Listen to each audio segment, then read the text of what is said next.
Charlottesville investigation blown wide open with what camera caught right before car plows crowd. The 20-year-old man accused of driving his late-model gray Dodge Challenger into protesters in Charlottesville, Virginia this past weekend has already been tried, convicted and sentenced by the mainstream media and their sycophants on the left. But things may not be as they seem, and it's starting to look like there may be more to the story than originally reported. James Alex Fields Jr. has now charged with second-degree murder after the Dodge Challenger he was driving plowed into a crowd of Antifa protesters, wounding several and leaving one woman. The vast majority of reporting on this has been total blame on the driver, but that might not be entirely true. Please watch the video carefully. As you can clearly see, the car was driving at a very slow speed as it was making its way through the crowd of people protesting other people's freedom of speech rights. At one point, one of the protesters strikes the back of the car with some kind of object resembling a baseball bat. Once he strikes the car, you can clearly see the car speed up and causing the tragic events that followed. See the same video below for a clearer look as it is started and stopped. Watch again and look closely at the markups. The News Virginian reports. Charlottesville, a car plowed into a crowd of people peacefully protesting a white nationalist rally Saturday in Charlottesville, killing a 32-year-old woman, hurting at least 24 more and ratcheting up tension in an increasingly violent confrontation. Charlottesville Police Chief Al Thomas confirmed that the victim was a 32-year-old woman, not a 12-year-old girl, as previously thought. The death is being investigated as a homicide, and the suspect is in custody, Thomas said. The identity of the woman is being withheld until family can be notified. Thomas said 35 people were injured during the Unite the Right rally and protests, adding that none was caused by the police. It is unclear if 2 deaths and a helicopter crash near Birdwood Golf Course are connected to the Unite the Right rally, authorities said, but the Associated Press cited officials in establishing a connection. President Donald Trump in a tweet said 2 Virginia State Police troopers died. Deepest condolences to the families and fellow officers of the VA State Police who died today, he wrote. You're all among the best this nation produces. The chaos boiled over at what is believed to be the largest group of white nationalists to come together in a decade. The governor declared a state of emergency. Police dressed in riot gear ordered people out and helicopters circled overhead. The group had gathered to protest plans to remove a statue of the Confederate General Robert E. Lee, and others who arrived to protest the racism. Matt Urban, a 22-year-old University of Virginia student, said several hundred counter-protesters were marching when suddenly there was just this tire-screeching sound. A silver Dodge Challenger smashed into another car, then backed up, barreling through a sea of people. The impact hurled people into the air.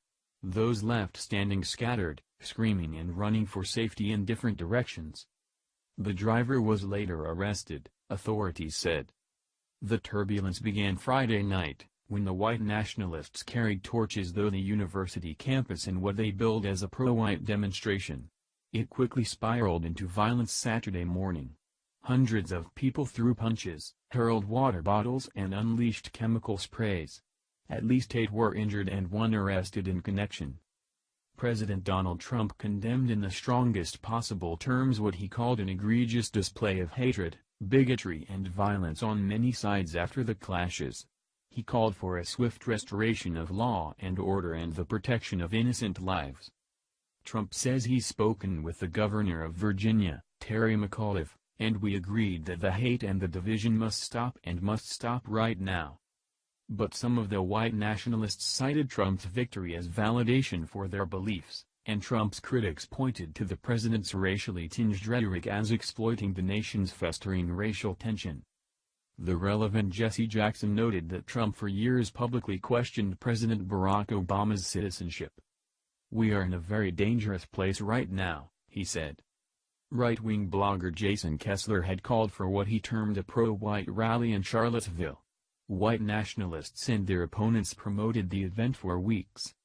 Orrin Siegel, who directs the Anti-Defamation League's Center on Extremism, said multiple white power groups gathered in Charlottesville, including members of neo-Nazi organizations, racist skinhead groups and Ku Klux Klan factions. The white nationalist organizations Vanguard America and Identity Evropa, the Southern Nationalist League of the South, the National Socialist Movement, the Traditionalist Workers' Party, and the Fraternal Order of Out Knights also were on hand, he said, along with several groups with a smaller presence. On the other side, anti-fascist demonstrators also gathered in Charlottesville, but they generally aren't organized like white nationalist factions, said Heidi Bayerich of the Southern Poverty Law Center. Many others were just locals caught in the fray. Colleen Cook, 26, stood on a curb shouting at the rally attendees to go home. Cook, a teacher who attended the University of Virginia, said she sent her son, who is black, out of town for the weekend. "This isn't how he should have to grow up," she said. Cliff Erickson leaned against the fence and took in the scene. He said he thinks removing the statue amounts to erasing history and said the counter-protesters are crazier than the alt-right. "Both sides are hoping for a confrontation," he said. It's the latest confrontation in Charlottesville since the city about 100 miles outside of Washington, D.C., voted earlier this year to remove a statue of Lee. In May, a torch-wielding group that included prominent white nationalist Richard Spencer gathered around the statue for a nighttime protest, and in July, about 50 members of a North Carolina-based KKK group traveled there for a rally, where they were met by hundreds of counter-protesters. Kessler said this week that the rally is partly about the removal of Confederate symbols but also about free speech and advocating for white people. "This is about an anti-white climate within the Western world and the need for white people to have advocacy like other groups do," he said in an interview. Charlottesville Mayor Michael Siner said he was disgusted that the white nationalists had come to his town and blamed Trump for inflaming racial prejudices. "I'm not going to make any bones about it. I place the blame for a lot of what you're seeing in America today right at the doorstep of the White House and the people around the president," he said. Charlottesville, nestled in the foothills of the Blue Ridge Mountains, is a liberal-leaning city that's home to the flagship University of Virginia in Monticello, the home of Thomas Jefferson. The statue's removal is part of a broader city effort to change the way Charlottesville's history of race is told in public spaces. The city has also renamed Lee Park, where the statue stands, and Jackson Park, named for Confederate General Thomas Stonewall Jackson. They're now called Emancipation Park and Justice Park, respectively. For now, the Lee statue remains. A group called the Monument Fund filed a lawsuit arguing that removing the statue would violate a state law governing war memorials.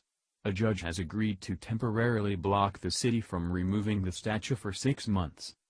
Fields may very well have done this evil act on purpose. But for a second put yourselves in his shoes.